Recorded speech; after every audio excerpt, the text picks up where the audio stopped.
Somali Cartoon. bismillaahi raxmaani raxiim kulantii wacan oo wanaagsan saaxiibayaal ku soo dhawaada kanaalka Somali Cartoon.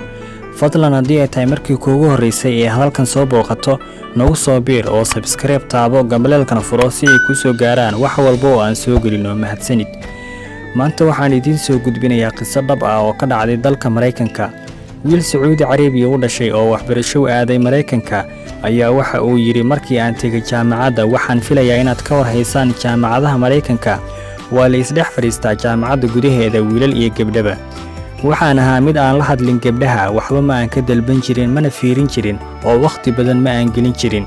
waxaan sidaas ahaa ilaa iyo dhammaadkii jaamacadda. waxaanu imid madaxa qaybta aan dhigto waxauna igu yiri waan ogahay inaadan jeclayn gabdhaha waana kugu tixgelinayaa sida aad tahay laakiin waxaa khasab ah inaan kala qaybiyo ardayda si ay u diyaariyaan buug qiimo leh. galaaskiinana waxaan u kala qaybinayaa 2 qaybood. qaybtiina waxaa ku jirta gabar Mareykan ah.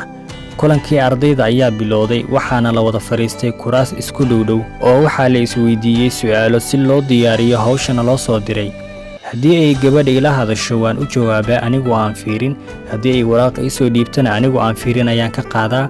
muddo badan markii ay saas ku jirtay maalin maalmaha ka mid ah ayaa ay istaagtay iyada oo qaylinaysa waxa ayna igu bilowday cay kadibna waxa ay caysay dhammaan carabta. ma tihiin dad ilbax ah oo waxaa tihiin dad dambeeya.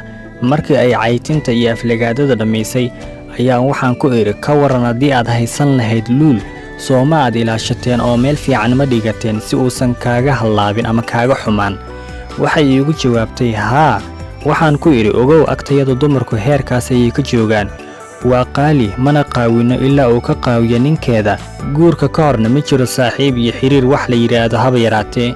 ninkana uma bannaana inuu fiiriyo waxaan ka hayn xaaskiisa. laakiin idinka waxaa tihiin sida wax la xooray oo kale. dumarka agtiina qiimo kama lahan. nin ayay saaxiib la noqonaysaa muddo ayay la baashaalaysaa kadibna waa uu ka tegayaa. mid kale ayay baranaysaa kadibna way la baashaalaysaa sidoo kale ayuu ka tegayaa. haddana mid kale ayay sidoo kale wada samaynayaan. markaas kadib waxa ay noqonaysaa mid qiimo beeshay oo cid rabta aysan jirin. doodaasna dhex martay kadib waxa ay ka maqnayd daraasadda 2 isbuuc iyo wax la mid ah. maalin maalmaha ka mid ah ayaa waxaa timid gabar xijaaban. waan yaabay sababtoo ah ilaa aan ka soo gaarno gabagabada jaamacadda wax xijaabanna lama socon oo daraasadda nalama wadin. talow xaggee ayay ka timid gabadhan ayaa niyadda iska idhi. markii ay dhammaadeen su'aal isweydiintii ardayda gabadhii ayaa ila hadashay. waan yaabay ilaan waa gabadhii Mareykanka ahayd oo xijaaban waxa ila hadlaya waxa ayna igu tiri ashhadu an laa ilaaha illallah wa ashhadu anna muhammadan rasuulullah. waxa ay soo gashay diinta islaamka waxa ayna tiri waxa ay soo jiitay hadalladaadii iyo doodiina dhex martay aniga iyo adiga.